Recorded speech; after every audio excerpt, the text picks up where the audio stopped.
Former Top Gear star Jeremy Clarkson has ruffled some feathers after claiming that school is not for swatting but for smoking and having sex. Jeremy Clarkson has shared his controversial thoughts on the education system, saying he thinks that school is for smoking and having sex, and is not for studying.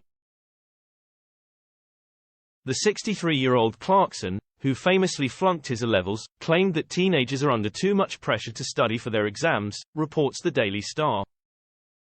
The former Top Gear icon said, "I tell this story to kids, hoping they'll realize that school is for smoking and ***ing, not swatting.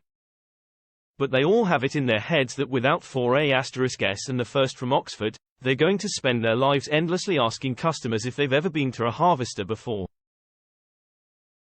He continued, "This makes them all unbelievably stressy. If you then throw the teachers' strike into the mix, you end up with what we must now call a mental health epidemic." He continued, "Exam results only really matter if you want to be a doctor or a lawyer, and you need to be professionally qualified. I employed a chap on the farm last month and never looked at how he'd done at school or if he'd been to uni." Clarkson explained that he took him on just because he liked his shoes. Jeremy is a fine example of how you can be successful despite leaving school with few qualifications.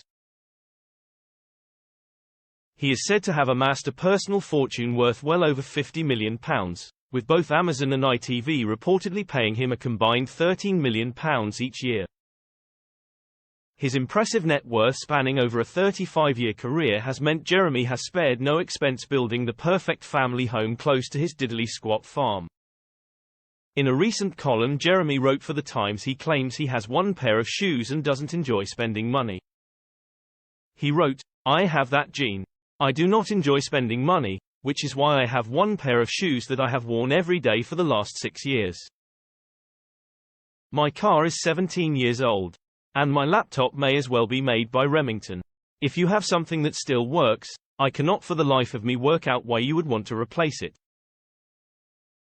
Despite his penny pinching, Jeremy does enjoy some of the finer things in life, stating bluntly, "Always fly first class. Or your children will."